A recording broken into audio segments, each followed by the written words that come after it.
Well, I think we all know that tonight is a night to honor Marcelo Balboa, and I feel really privileged to be around him every few days when he pops in and around. And we played against each other back in the day, but he was the guy that we were all looking up to and helped build the league from the early days, and certainly helped build this club and continues to really be an important figure.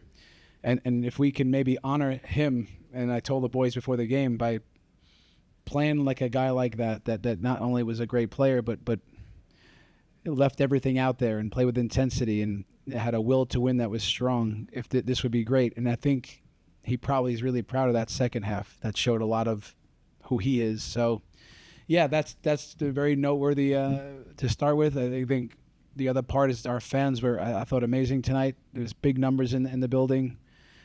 And I think we beat a talented team in Atlanta. There's a lot of weapons on that pitch, the likes of Almiron, and I think the difference tonight was the response at halftime, that the guys came out and really upped the ante, played with more tempo. We changed the formation a bit and really tried to go after them with the front four, and we were looking to change the rhythm of the game, and I think the guys did that, and it probably gets them the win. So, yeah.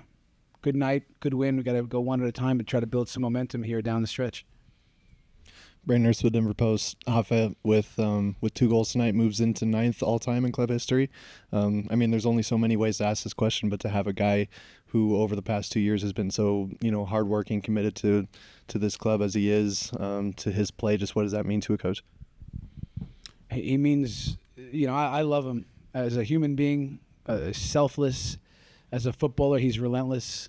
And I've been around a few good ones, but he's one of the best, in terms of his desire to score goals and his desire to win and his desire to commit to the team. It's as I say, uncommon in this sport. So I'm thrilled for him because he's at his happiest when he scores. And if we win, even better. So we're thrilled to have him. Our league, I think, is lucky to have a guy like this. It's admirable.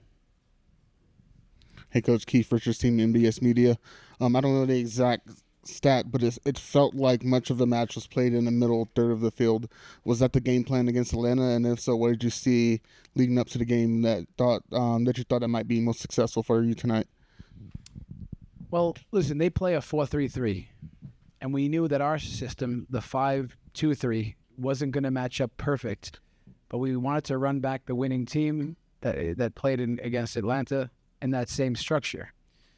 So we tried to plug up some of the gaps that might come from lining up that way.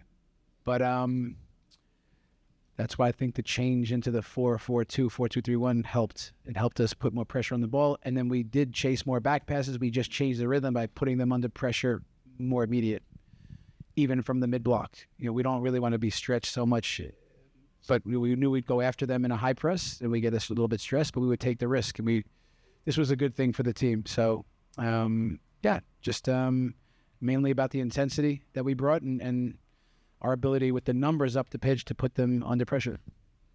Matt Pollard, Burgundy Wave. Chris, at the risk of sounding like a broken record, what more can you say about how much Darren Yappi's grown up under your time at the club and just how he's becoming a big striker in big moments?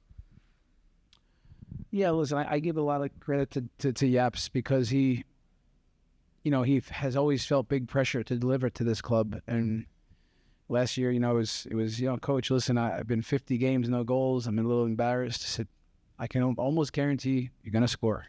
When you do, the goals will come. You got to have a process, stick to it. And, it's about helping him along the way. With young players, this is the key, to have patience and encourage while pushing. And you can see that he's a physical specimen. He loves scoring.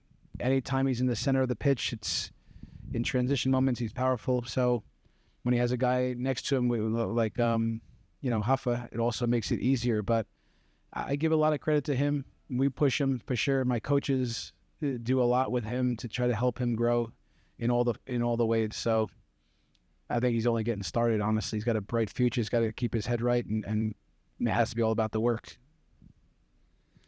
Coach, we saw Sidney get his first MLS minutes tonight. It's his last call-up from R2 for the season. What have you seen from him in the time that he's been able to be here that might get you excited for maybe more first-team minutes from him in the future?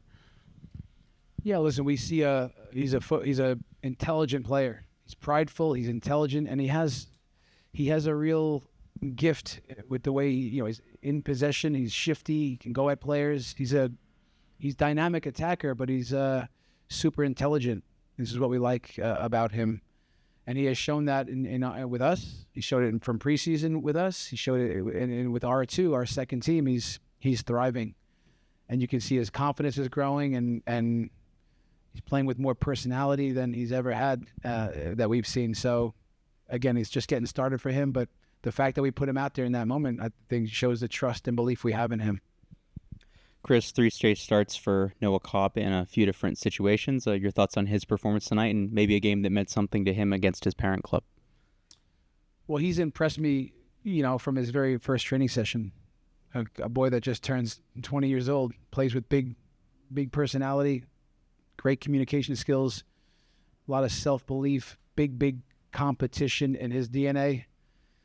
And I think for those reasons, is why our club brought him here. And I think he feels at home.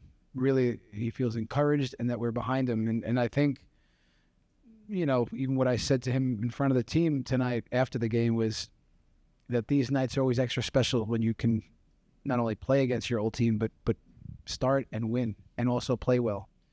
And that's a great gift for a player, and it's definitely noteworthy. So yeah, I think he's finding his way pretty well here in Colorado, and we're thrilled to have him. Do you think that just a couple of with Coach? What has stood out to you about Rafael Santos? Yeah, Rafael Santos, the new left back that we acquired. I think he's got a big personality. Smiles, loves to play, plays with passion, and he comes with some good experience. So in the group right now, he has said, "I feel so good here." That's what he has said, and it's a compliment to us because this is the type of environment and culture we try to create here, where players can not only feel comfortable but actually feel they can play free.